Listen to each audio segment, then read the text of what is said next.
heer la gaaray maantayto in lagu yiraahdo Soomaalilandnimada ayaa laga iibinayaa.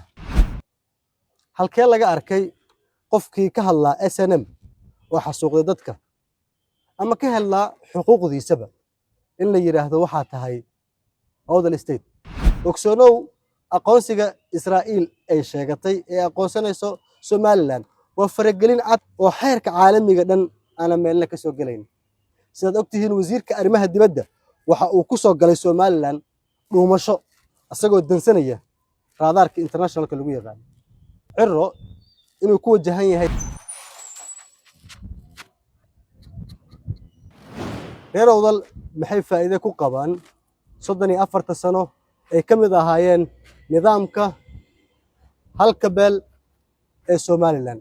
reer Awdalow 34 sano la soo dhaafay maanta waxaad ka dhaxasheen dawladnimada Somaliland inay leedahay maamul Somaliland oo hal beela madaxweynaheedii dhinac yahay caasimadeedii dhinac yahay gudoomiyaha maxkamaddu dhinac yahay xeer ilaaliyaha dhinac yahay gudoomiyaha golaha guutida dhinac yahay taliyaha militariga dhinac yahay taliyaha booliiska dhinac yahay taliyaha sirdoonka dhinac yahay.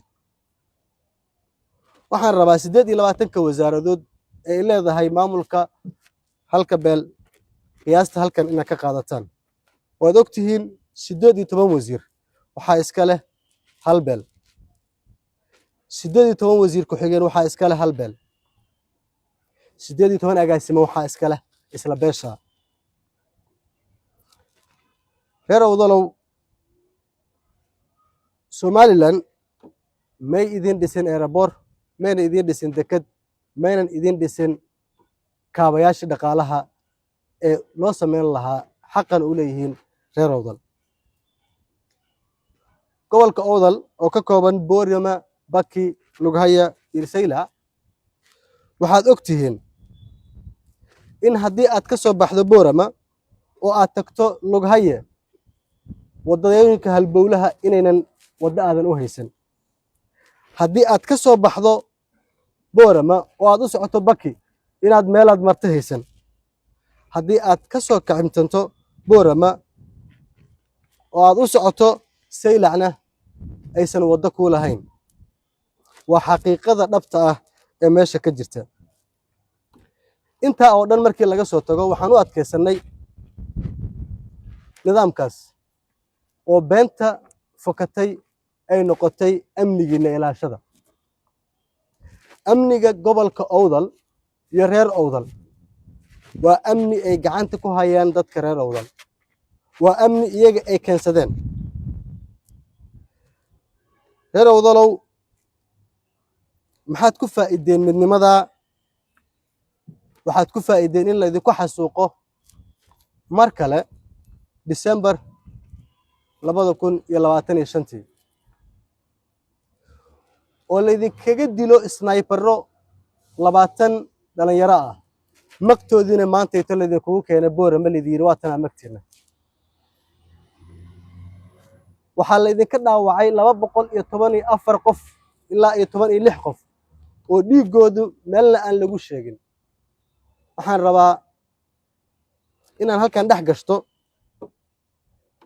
labada dhalinyaro ee ku jirta dadkii la dhaawacay xaqdarada lagu dhaawacay ee halgamaaga ahaa sida silmigana u mudaharaadayay in caafimaadkooda guud ahaan annagu aan mas'uul ka qaadeyno oo aan rabno in caafimaadkooda oo taama la soo celiyo insha Allah. intii dhimatay Allah u naxariisto waxay dhiigga u horeen dadkoodii dhulkooda. waxay ka dhidhiyeen waxyaabaha guracan ee lagula macaamilayo. heer la gaaray maantayto in lagu yiraahdo Somalilandnimada ayaa laga iibinayaa. oo 170,000 oo Somaliland shilin ah in laga qaado kan Burca jooga iyo kan Hargeysa jooga kan Awdal joogana la yiraahdo 250,000 oo shilin Somaliland ah ayaan ka qaadanaa. halkaana waa canshuur Somalilandnimada aan ku bixisan. halka kale waxaan isweydiin mudan saaxiibkay Dubba oo gaaray Hargeysa waxa uu ka soo cawday isagoo haysta boosishannada iyo maamulka iyo hoggaanka dowladda federaalka kuwa ugu waaweyn. waxaa xaqiiqo ah saaxiibkay Dubba dadka uu ka dhashay ma u quri waayeen in dareenka ay dareemeen xitaa in dadka reer Awdal ay u hambeeyaan Cirro inuu ku wajahan yahay Tel Aviv. Cirro ma wuxuu u baxay reer Awdal iyo guud ahaan Somaliland mise wuxuu u baxay beeshiisa? haddii haddadan cidna aynan kaaga jawaabaynin waxa aad xuquuq u leedahay. ogsoonow aqoonsiga Israa'iil ay sheegatay ee aqoonsanayso Somaliland waa faragelin cad oo xeerka caalamiga dhan aan meelna ka soo galayn. sidaad ogtihiin wasiirka arrimaha dibadda waxa uu ku soo galay Somaliland dhuumasho asagoo dansanaya raadaarka internationalka lagu yaqaan.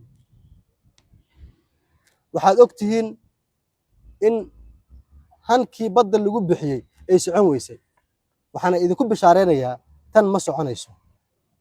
haddii amnigii iyo awooddii laga qayb gelin waayay, haddii qandaraasyada dowladda laga qayb gelin waayay, haddii xil lagu siin waayay, haddii lagugu ixtiraami waayo si nabadaha inaa xataa daris ahaan ula joogto adoo nidaamkooda ka tirsan oo lagu garaacayo, xuquuqda ee hadda maraysana ay tahay in xataa ururada bulshada aad ku xigeen ka noqoto second class citizen toosa. markaan waxaan idin leeyahay mowqifka dadka reer Awdal ay leeyihiin waa mowqifkaan u joogno federaalka, waa mowqifka aan doonayno inaan maamul aad leedihiin aad ku dhisataan gacantiinna, dowladda federaalkuna ay aqoonsato.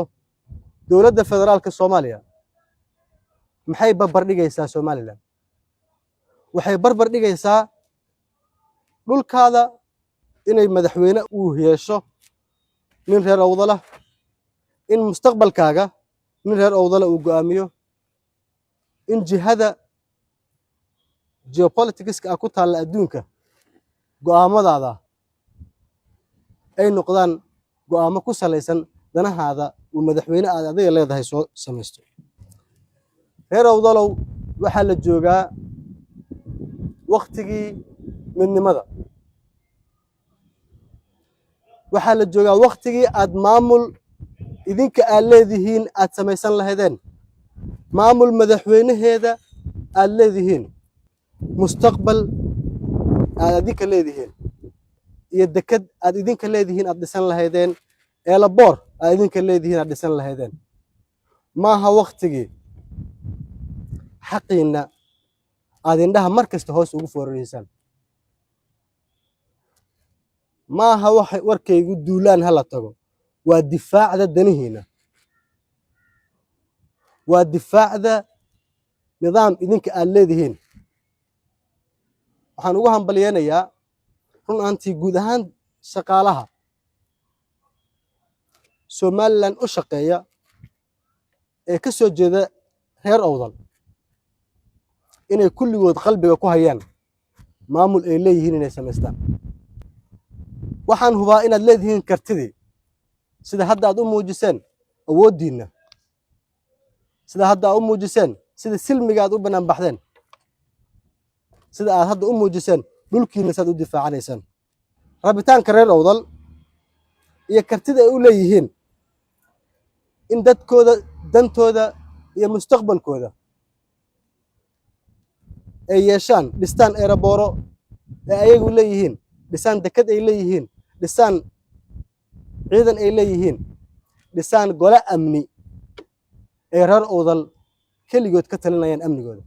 halkee laga arkay qofkii ka hadlaa SNM oo xasuuqday dadka ama ka hadlaa xuquuqdiisaba in la yiraahdo waxaa tahay Awdal State? iska badaaye xildhibaan shacabka soo doorteen reer Awdal in la gaaro heer lagu xiro nidaamkan. haddii markii hore aad nagu eedeynayseen waxaad tihiin awdal state waxaan maanta caddaynaynaa inaan awdal statena 200 ilaa 300 oo wiil oo gobolka awdal jooga oo ka tirsan maamulka xoogga ku haysta dadka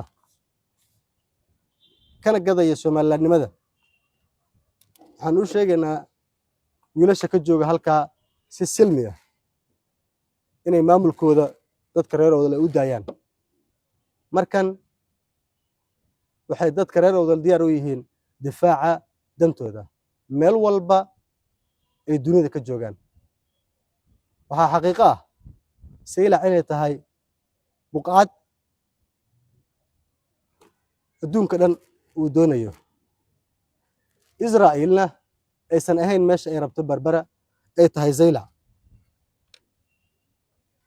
Zaylac reer awdal waxay mas'uul ooga yihiin guud ahaan ummadda Soomaaliyeed Soomaali meel walba ay joogtana waa ay difaacaysaa horumarka iyo guusha iyo ilaalinta midnimada reer awdal ee Soomaalinimada ilaalinayaan waxaan idin rajaynayaa awdal barwaaqo ah awdashii la yaqaanay ee ka dhashay Axmed Guray awdashii la yaqaanay ee Saylac lahayd awdashii iskaga gooshayay adduunka una ahayd geeska halbowle bilowgeeda inaad haysan waa mahadsantihiin